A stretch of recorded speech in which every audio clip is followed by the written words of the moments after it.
அனைவருக்கும் வணக்கம். டாஸ்மாக் வழக்கில் ரத்தீஷ், ஆகாஷ் பாஸ்கரன் போன்றவர்களை விசாரணை வளையத்திற்குள் கொண்டு வந்தால் உதயநிதி ஸ்டாலின் சிக்குவார் என்கிற கருத்துகள் பரவலாக இருந்து வந்த சூழல்ல ஆகாஷ் பாஸ்கரனும் விக்ரம் ரவீந்திரனும் தங்களுக்கு எதிராக அமலாக்கத்துறை நடத்தி வரக்கூடிய இந்த விசாரணை சோதனை எல்லாவற்றுக்கும் தடை விதிக்க வேண்டும் என்று சொல்லி நீதிமன்றத்தில் தாக்கல் செய்திருந்த அவர்களுடைய அந்த மனுக்களினுடைய விசாரணை இன்றைய தினம் வந்திருக்கிறது. அந்த விசாரணையின் போது என்னென்ன வாதங்கள் அவர்கள் தரப்பில் வைக்கப்பட்டது, அமலாக்கத்துறை தரப்பில் என்ன வாதங்கள் வைக்கப்பட்டது, இருதரப்பு வாதங்களையும் கேட்டுவிட்டு நீதிமன்றம் எடுத்திருக்கக்கூடிய முடிவு என்ன, இந்த வழக்கு அடுத்த கட்டமாக எதை நோக்கி நகர இருக்கிறது, உதயநிதி ஸ்டாலின் சிக்குவாரா என்பது பற்றி தான் விரிவாக பேச போகிறோம். அமலாக்கத்துறை டாஸ்மாக் தலைமை அலுவலகத்தில் தீவிரமான சோதனை வேட்டை நடத்தியது, அதிகாரிகளிடம் தீவிரமான விசாரணை எல்லாம் நடத்தியது. அது மட்டுமல்லாமல் மதுபான ஆலைகள் நிறுவனங்களிலெல்லாம் அவர்களுடைய அலுவலகங்களிலெல்லாம் தீவிரமான சோதனை நடத்திவிட்டு 1000 கோடி அளவிற்கு டாஸ்மாகில் முறைகேடுகள், மோசடிகள், ஊழல் நடந்திருப்பதாக அமலாக்கத்துறை மிக முக்கியமான ஒரு குற்றச்சாட்டை வைத்தது. அது மட்டுமல்லாமல் மேற்கொண்டு அமலாக்கத்துறை விசாரணை சோதனை எல்லாவற்றையும் நடத்தி சம்பந்தப்பட்ட நபர்களுக்கு தண்டனை பெற்றுக் கொடுக்கும் என்கிற எதிர்பார்ப்புகள் எல்லாம் இருந்த வண்ணம் இருந்தது.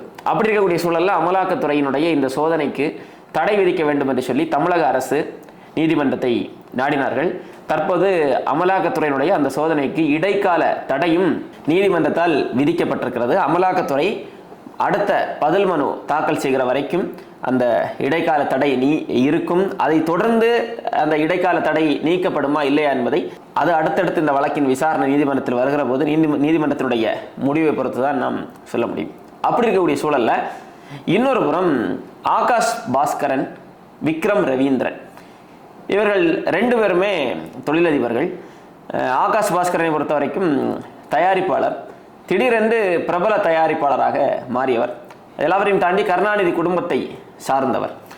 அப்போது இந்த அமலாக்கத்துறையினுடைய சோதனை நடந்த போதே இந்த ஆகாஷ் பாஸ்கரனுடைய பெயர் அதிக அளவிலே அடிபட்டது.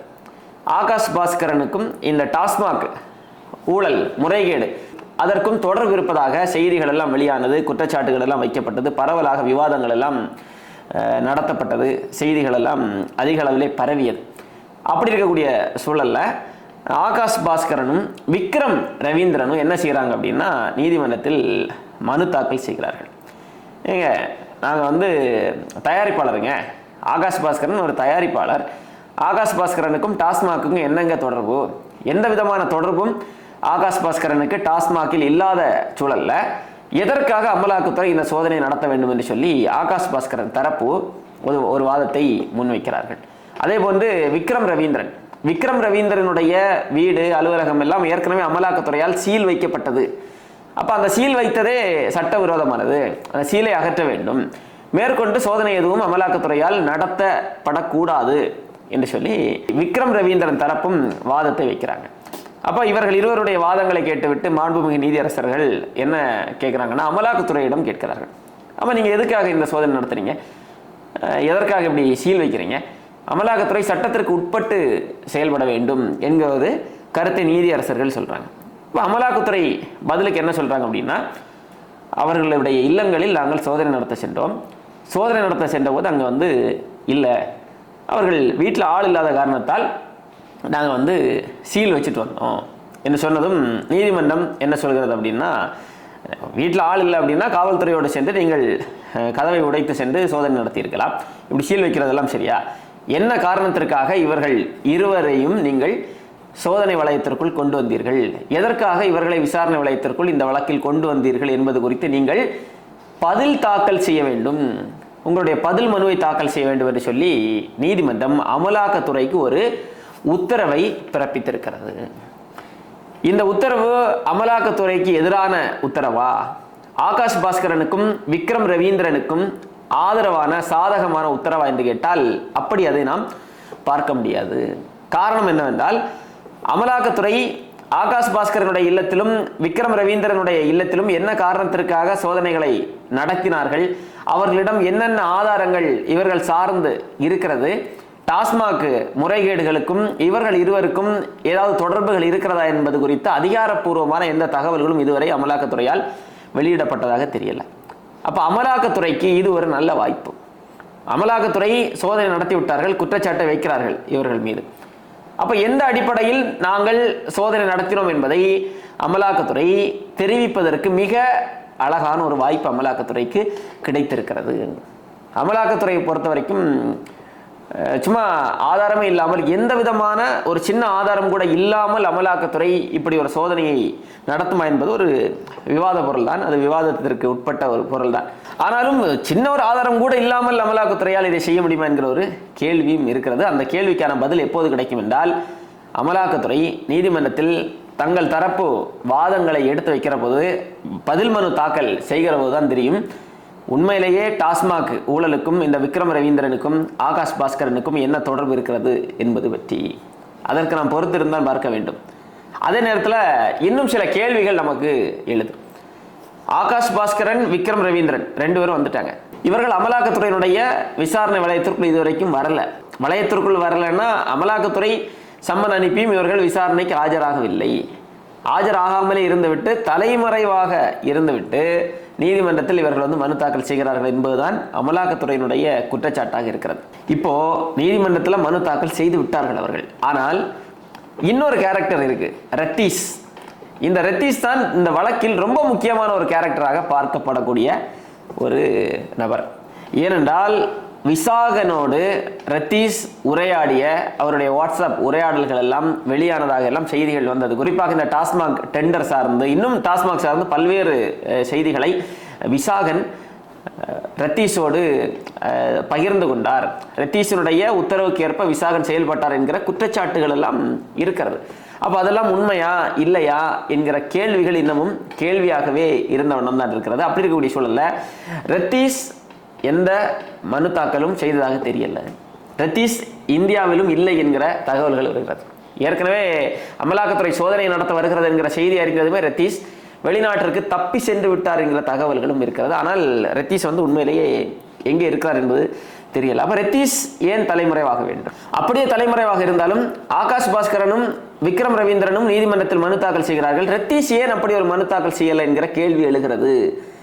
ரத்தீஷை பிடித்தால் உதயநிதி ஸ்டாலினை பிடித்து விடலாம் என்பதுதான் இந்த அமலாக்கத்துறையினுடைய சோதனை ரத்தீஷ் சார்ந்த பகுதிகளில் நடத்தப்பட்ட போதே வைக்கப்பட்ட ஒரு பெரிய ஒரு வாதமாக இருக்கிறது, கருத்தாக இருக்கிறது, ஒரு செய்தியாக இருக்கிறது.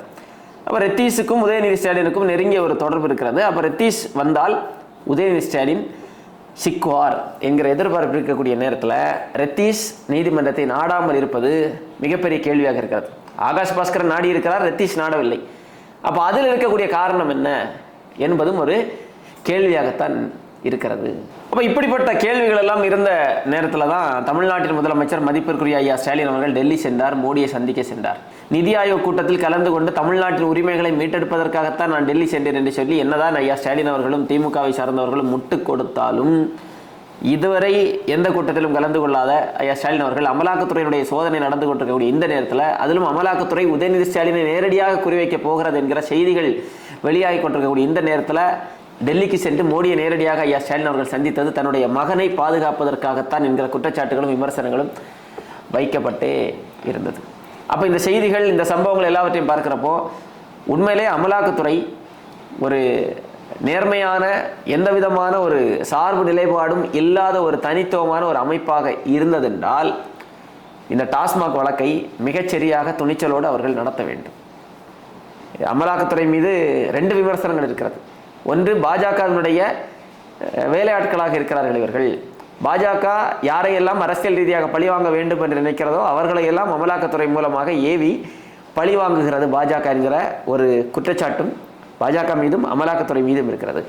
இன்னொரு புறம் தமிழ்நாட்டை பொறுத்த வரைக்கும் தமிழ்நாட்டில் நடந்து கொண்டிருக்கக்கூடிய இந்த சோதனைகள், அமலாக்கத்துறையினுடைய விசாரணைகள், இது எல்லாவற்றையும் பார்க்கிற போது இதெல்லாம் நாடகம்ங்க, வெறும் பரபரப்பை ஏற்படுத்தக்கூடிய செய்திகளாகத்தான் இருக்கிறதே தவிர அமலாக்கத்துறை எத்தனை பேருக்கு தண்டனை பெற்றுக் கொடுத்தார்கள்? இதெல்லாம் இவர்கள் சோதனை நடத்துவது போல் நடத்துவார்கள். அதற்கு பின்பு அவர்களுக்குள்ளால் மறைமுக டீலிங் வைத்துவிட்டு அதெல்லாம் நடவடிக்கை எல்லாம் எடுக்காமல் விட்டு விடுவார்கள் என்கிற ஒரு விமர்சனமும் குற்றச்சாட்டும் அமலாக்கத்துறையிடம் இருக்கிறது. இந்த குற்றச்சாட்டுகளை எல்லாம் தவறென்று நிரூபிக்கக்கூடிய கடமையும் பொறுப்பும் அமலாக்கத்துறைக்கு இருக்கிறது.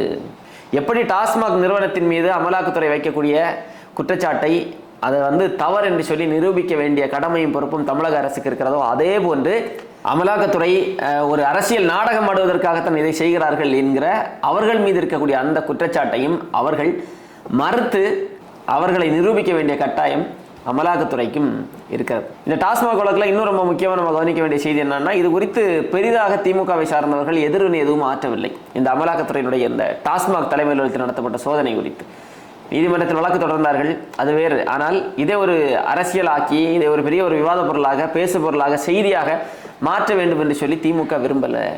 இல்லைன்னா ஸ்டாலின் அவர்களே அதை கடுமையாக கண்டித்து பேசியிருப்பார் பேசுகிற இடங்களில் எல்லாம். திமுகவினுடைய அமைச்சர்கள், திமுகவினுடைய மூத்த தலைவர்கள், மதிப்பிற்குரிய உதயநிதி ஸ்டாலின் அவரெல்லாம் இது குறித்து பேசியிருப்பார். ஆனால் அவர் பேசாமல் கடந்தே செல்கிற செய்திகள் எல்லாம் பார்க்கிற போது நமக்கு கூடுதலாக சந்தேகங்கள் தான் எழுகிறது. சமீபத்தில் கூட உதயநிதி ஸ்டாலின் அவர்கள் பேசுகிற போது, நாங்கள் மோடியை பார்த்தும் பயப்பட மாட்டோம், ஈடியை பார்த்தும் பயப்பட மாட்டோம் என்றெல்லாம் வீரவசனம் பேசினார். ஆனால் 2-3 தினங்களுக்கு முன்பு அமித்ஷா குறித்து ஒரு கேள்வி கேட்டதற்கு பதிலே சொல்லாமல் உதயநிதி ஸ்டாலின் அவர்கள் ஓட்டம் பிடித்தார். எதற்காக உதயநிதி ஸ்டாலின் அவர்கள் ஓட்டம் பிடிக்க வேண்டும்? பதில் சொல்ல வேண்டும் இல்லையா? அப்போ உதயநிதி ஸ்டாலின் அமித்ஷாவுக்கு எதிராக இப்போது ஏதாவது பேசினால் அவர் டாஸ்மாக் வழக்கில் குறிவைக்கப்படுவார், சிக்குவார், அவரை சிக்க வைப்பார்கள், அவருக்கு எதிரான நடவடிக்கைகளை தீவிரப்படுத்தும், பாஜக அரசு அமலாக்கத்துறையின் மூலமாக தீவிரப்படுத்தும். அதனால்தான் உதயநிதி ஸ்டாலின் அவர்கள் அமைதியாக இருக்கிறார் என்கிற விமர்சனமும் இருக்கிறது. பார்ப்போம். இந்த டாஸ்மாக் வழக்கு ரொம்ப முக்கியமான வழக்கு. 1000 கோடி அளவிற்கு ஊழல் நடந்திருக்கிறது என்று அமலாக்கத்துறை சொல்கிறது ஒரு ரொம்ப முக்கியமான ஒரு குற்றச்சாட்டு. 1000 கோடி இல்லைங்க, இன்னும் பல 1000 கோடி ஊழல் அங்கே நடந்திருக்கும், அதையும் சேர்த்து கண்டுபிடிக்க வேண்டும் என்று மக்கள் தரப்பில் ஒரு குரல் எழும்பிக் கொண்டே இருந்தாலும், இந்த 1000 கோடி ஊழல் நடந்தது என்று அமலாக்கத்துறை வைத்த குற்றச்சாட்டை அமலாக்கத்துறை நிரூபித்து சம்பந்தப்பட்ட அத்தனை பேரையும் அமலாக்கத்துறை சட்டத்தின் முன்னால் நிறுத்தப்பட்டு அவர்களுக்கு தண்டனை பெற்றுக் கொடுக்க வேண்டும் என்கிற எதிர்பார்ப்புகள் மக்கள் மத்தியிலே இருந்து வருகிறது. இது எல்லாவற்றையும் தாண்டி செந்தில் பாலாஜியுடைய தம்பி அசோக், அவர் எவ்வளவு நாள் தலைமறைவாக இருந்தார் என்பது எல்லோருக்குமே தெரியும். அமலாக்கத்துறையால் அவரை எதுவும் செய்ய முடியலை, அவரை கண்டுபிடிக்க முடியவில்லை, அவரை கைது செய்ய முடியலை அமலாக்கத்துறையால் இறுதி வரைக்கும். அதுக்கப்புறமா நீதிமன்றத்தில் அவர் ஆஜரானார். இப்போது வரைக்கும் அமலாக்கத்துறையால் விசாரணை செய்ய முடியலை. அப்போ அதே போன்று இந்த ரத்தீஷும் தப்பி விடுவானா? இந்த ஆகாஷ் பாஸ்கரன், விக்ரம் ரவீந்திரன் இவர்களும் செந்தில் பாலாஜியுடைய தம்பியை போன்று அமலாக்கத்துறையினுடைய விசாரணை வளையத்திற்குள் கொண்டு வரப்படாமலேயே தப்பி விடுவார்களா என்கிற ஒரு அச்சமும் மக்கள் மத்தியில் இருக்கிறது. பார்ப்போம் இந்த டாஸ்மாக் வழக்கில் அடுத்தடுத்து என்ன நடக்க போகிறது என்பதை. அமலாக்கத்துறை என்ன பதில் மனு தாக்கல் செய்ய போகிறார்கள், ஆகாஷ் பாஸ்கரன் மீதும் விக்ரம் ரவீந்திரன் மீதும் அமலாக்கத்துறை என்ன மாதிரியான குற்றச்சாட்டுகளை முன்வைக்க போகிறார்கள், என்ன மாதிரியான ஆதாரங்களை கொடுக்க போகிறார்கள், அவர்களுக்கும் டாஸ்மாக் ஊழலுக்கும் என்ன தொடர்பு என்கிற தகவல்களை எல்லாம் என்ன கோணத்தில் அமலாக்கத்துறை முன்வைக்க போகிறார்கள் என்பதை பொறுத்திருந்து பார்ப்போம். அமலாக்கத்துறை முன்வைக்க போகும் ஆதாரங்களிலும் வாதங்களிலும் தான், அவர்கள் தரப்பு பதில்களிலும் தான் இந்த டாஸ்மாக் வழக்கில் திமுகவின் முக்கிய புள்ளிகள் சிக்குவார்களா இல்லையா என்கிற கேள்விக்கான விடை ஒளிந்திருக்கிறது. பார்ப்போம் என்ன நடக்க போகிறது என்பதை.